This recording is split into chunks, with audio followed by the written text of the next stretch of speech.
హల్లెలూయా. మన ప్రభువైన యేసుక్రీస్తు నామములో మీకు శుభములు.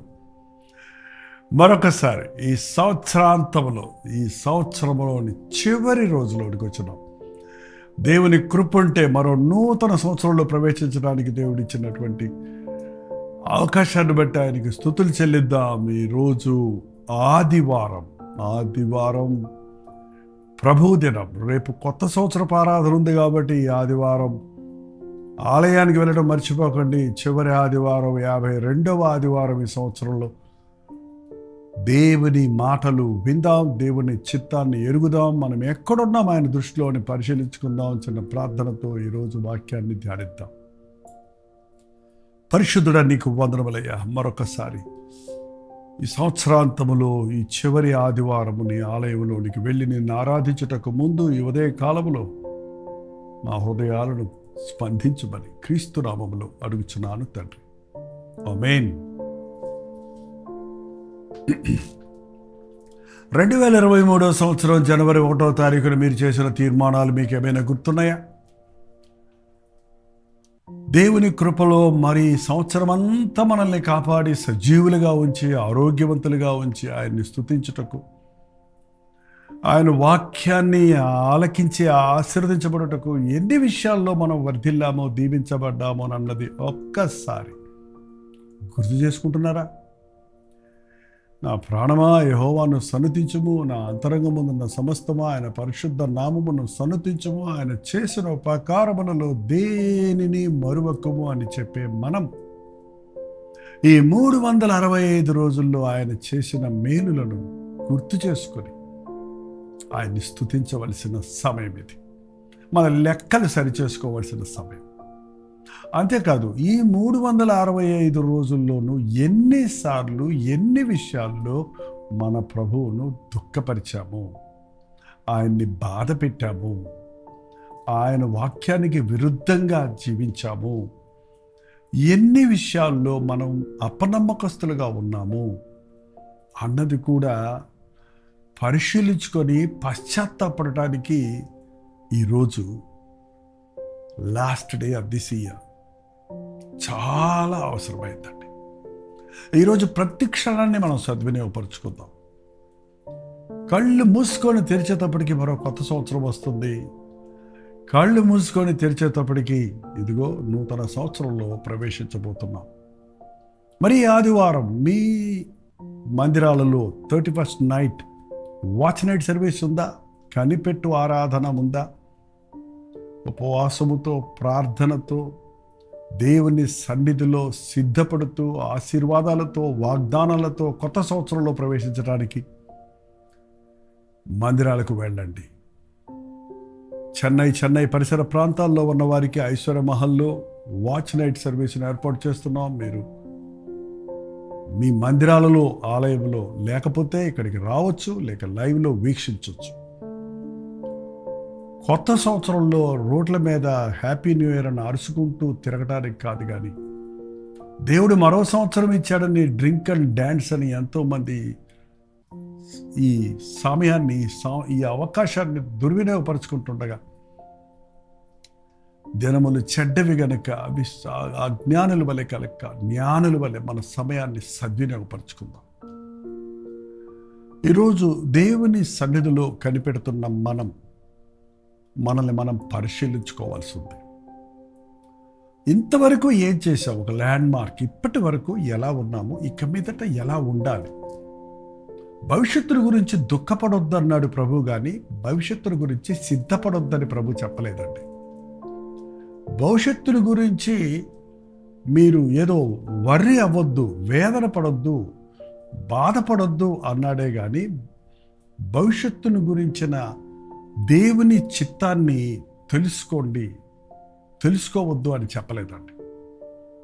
దేవుని యొక్క ఉద్దేశాలు ఎరగాలంటే మనం దేవుని వాక్యాన్ని చదవాలి. ఒక కీర్తన 32వ అధ్యాయం 8వ వచనం చదువుతున్నాను, వినండి. నీకు ఉపదేశము చేసేదను, నీవు నడవవలసిన మార్గమును నీకు బోధించదను, నీ మీద దృష్టి ఉంచి నీకు ఆలోచన చెప్పేదను. ఎంత వ్యక్తిగతంగా స్పెసిఫిక్గా ప్రభు మాట్లాడుతున్నాడు చూడండి. నీకు నేను అనే మాట ప్రభు వాక్యంలో అనేక చోట్ల చూస్తున్నాం. అది నువ్వు ఎవరైనా సరే, నువ్వు మేధావివైనా, నువ్వు పామరుడివైనా, నువ్వు జ్ఞానివైనా, అజ్ఞానివైనా, ధనవంతుడివైనా, పేదవాడివైనా, విద్యావంతుడివైనా, విద్యాహీనుడివైనా, ఏ భాష వాడివైనా, ఏ దేశం వాడివైనా, ఎలాంటి స్థితిలో ఉన్నవాడివైనా, నిన్ను ప్రేమిస్తున్నాడు ఆయన. నీవు ఆయన దృష్టిలో ఎంతో విలువైన వాడి.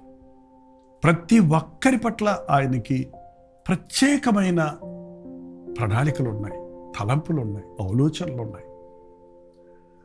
ఈ కొత్త సంవత్సరంలో నీకు ప్రవేశించక ముందు ప్రభువా, ఇంతవరకు నాకు తోడున్నావు.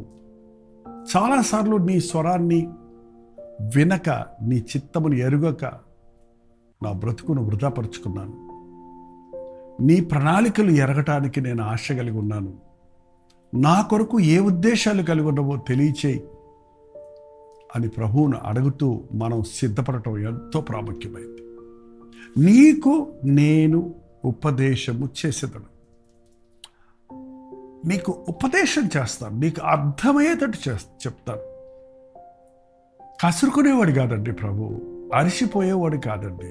ఊరికే ఒకసారి అట్లా ఒక మాట అనేసి పో అనేవాడు కాదు, ఉపదేశిస్తాడంట. ఉపదేశం అంటే మనకి అర్థమయ్యే రీతిగా మనకి వివరిస్తాడు ఆయన, నేర్పిస్తాడు. బాధక సాధకాలు ఏంటి, చేస్తే ఏంటి మేలు, చేయకపోతే ఏంటి నష్టం, ఎలా ఉండాలి, ఎలా ఉండకూడదు. మనం చాలాసార్లు మన పిల్లలకు ఉపదేశం చెయ్యం. నేను చెప్పానండి వినలేదంటారు అంతే. ఏం చెప్తున్నావు, ఏం చెయ్యాలో చెప్తున్నావు, ఏం చేయకూడదో చెప్పడం లేదు. లేదా ఏం చేయకూడదో చెప్తున్నావు, ఏం చెయ్యాలో చెప్పడం లేదు. అస్తమానం ఆ సెల్లు పట్టుకొని ఉండకరా అంటున్నావు, కానీ ఖచ్చితంగా నువ్వు చెప్తున్నావు. కానీ ఏం చేయాలో వాడు చెప్తున్నావా? బైబిల్ తీసుకొని చదవరా అంటున్నావా? నాతో రారా అంటున్నావా? నాతో కూర్చోరా అంటున్నావా? ప్రభువు మనం ఏం చెయ్యాలో ఏం చేయకూడదో కూడా చెప్తాడు ఆయన. నీకు ఉపదేశం చెప్తాను, నీవు నడవలసిన మార్గమును నీకు బోధిస్తాను. చూడండి, ఇప్పుడు ఈ ఎలక్ట్రానిక్ యొక్క స్మార్ట్ వాచెస్ వచ్చిన తర్వాత మనం ఎన్ని స్టెప్స్ వేస్తున్నామో కూడా అది చూపించేస్తుంది. ఒక రోజుకి ఎన్ని అడుగులు వేస్తున్నాం, నడుస్తున్నాం. ఏంటంటే ఒక్కొక్కసారి 10,000 స్టెప్స్ నా వాచ్ చూపిస్తున్నప్పుడు చాలా ఆశ్చర్యం వేస్తుంది. ఇలా ఇక్కడెక్కడ తిరిగామో అనుకున్నాం, కానీ ఇంత దూరం తిరిగామా, ఇన్ని అడుగులు వేసామా? ఒక్క అడుగు జారిందనుకోండి కింద పడిపోతాం. ఒక్క తప్పటడుగు వేసామనుకోండి కాలు ఇరిగిపోతుంది. ఒక్క తప్పు రూట్లోకి వెళ్ళిపోయామనుకోండి గమ్యం పోతుంది, దారి తప్పిపోతాం. దేవుడు ప్రతి అడుగు మన అడుగు జాడలను స్థిరపరుస్తాడంట. అడుగుల్ని నీ వాక్యముతో నా అడుగులను స్థిరపరచుము అన్నాడు భక్తుడైన దావీదు. 365 రోజుల్లో ఒక్కరోజు నీవు సాతాను మార్గంలోకి వెళ్ళుంటే మళ్ళీ తిరిగి రావాల్సిందే మెయిన్ రూట్లోకి. నష్టపోతావు, ఆ సమయం అంతా వృధా అయిపోతుంది. ఇశ్రాయేలీయులకు చెప్పాడు, నేను ఐగుప్తులో నుంచి మిమ్మల్ని విడిపిస్తున్నాను, పాలు తేనెలు ప్రవహించే వాగ్దాన భూమికి మిమ్మల్ని చేరుస్తాను.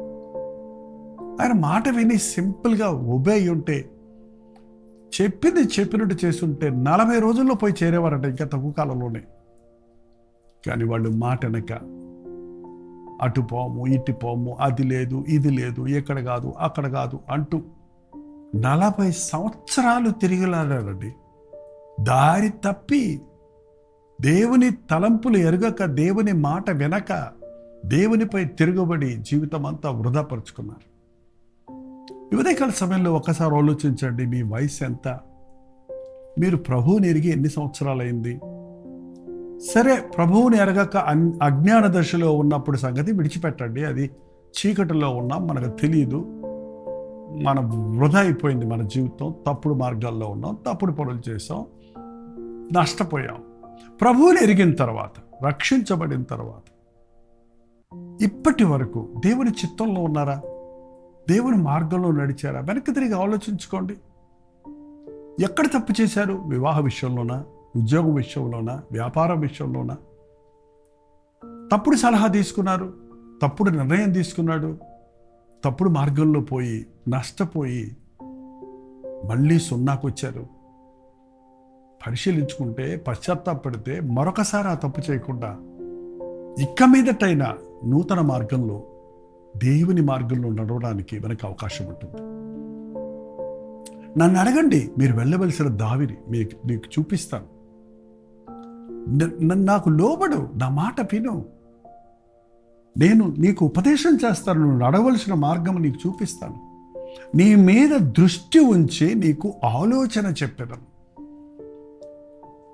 ఈ మాట చాలా అర్థం చేసుకుంటే చాలా ఆశ్చర్యంగా ఉందండి.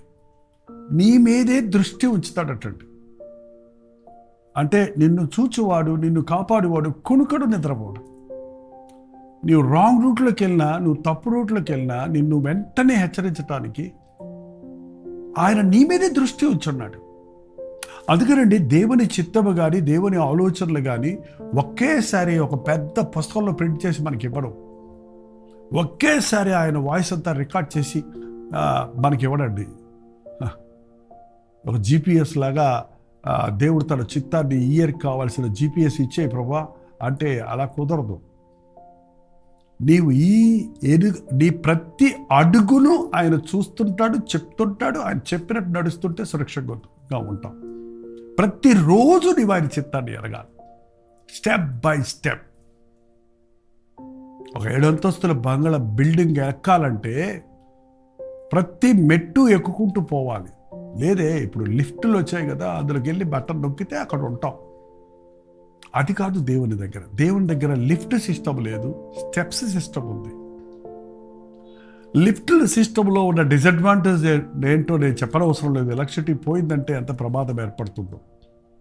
కానీ స్టెప్స్ ఎక్కటం వల్ల నీకు కష్టం అంటే ఏంటో తెలుస్తుంది, విశ్వాసం అంటే ఏంటో తెలుస్తుంది, త్యాగం అంటే ఏంటో తెలుస్తుంది.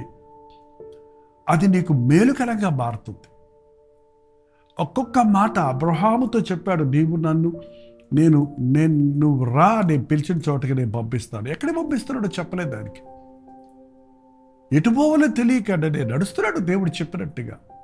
ఒక జంక్షన్కి వచ్చినప్పుడు, ఒక తోటకు వచ్చినప్పుడు ఆగాడు. బలిపీఠం గట్టి, ప్రభువా ఇక్కడి నుంచి ఎక్కడికి వెళ్ళమంటావు?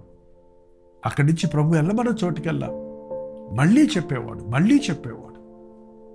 ఒక్కసారి తన జీవితంలో తప్పుడు నిర్ణయం చేసి కరువు వచ్చిందని ఐగుప్తులోకి వెళ్ళాడు. ఎన్నో విషయాల్లో నష్టపోయాడు.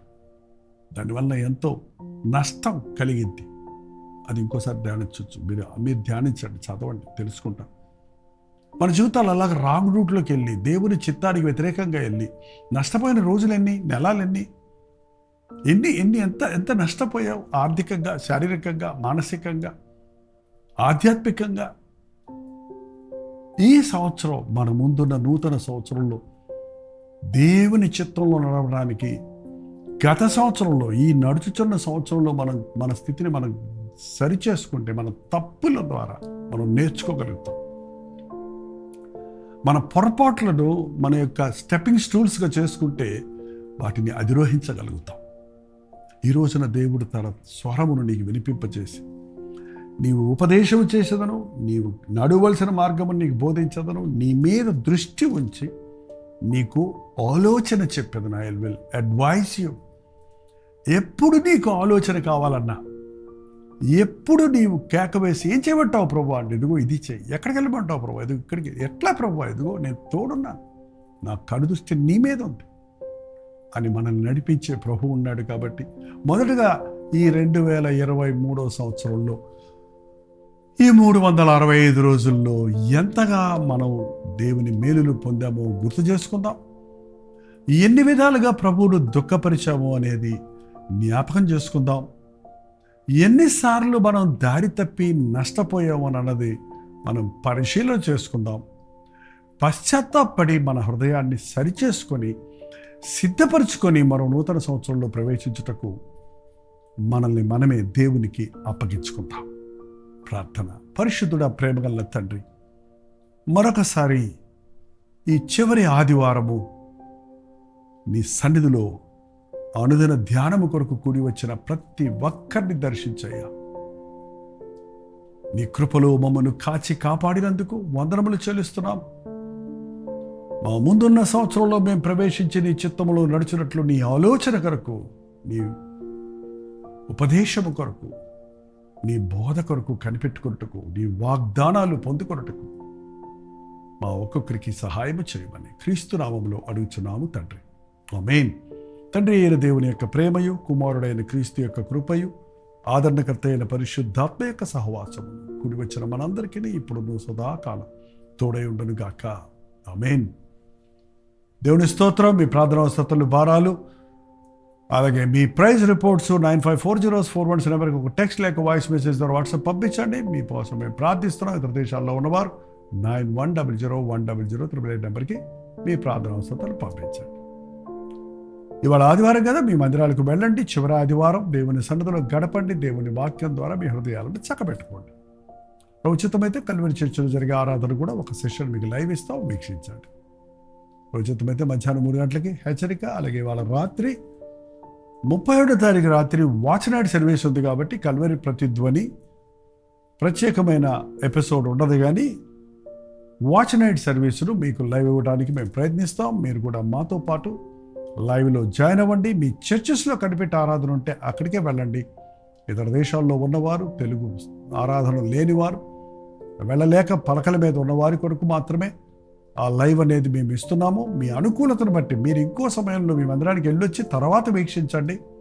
ఎందుకంటే రోజు వాక్యం వినే వీరు ఆదివారాలు ఇచ్చే ప్రత్యేక సందేశాలు కూడా వినాలని దేవుడు మీతో మాట్లాడతాడని నమ్ముతున్నాం. ప్రభుత్వమైతే మధ్యాహ్నం 3 గంటలకి రాత్రి వాచ్ నైట్ సర్వీస్లో మళ్ళీ కలుసుకుందాం. అంతవరకు దేవుని మహాకృప మీకు తోడైనది గాక.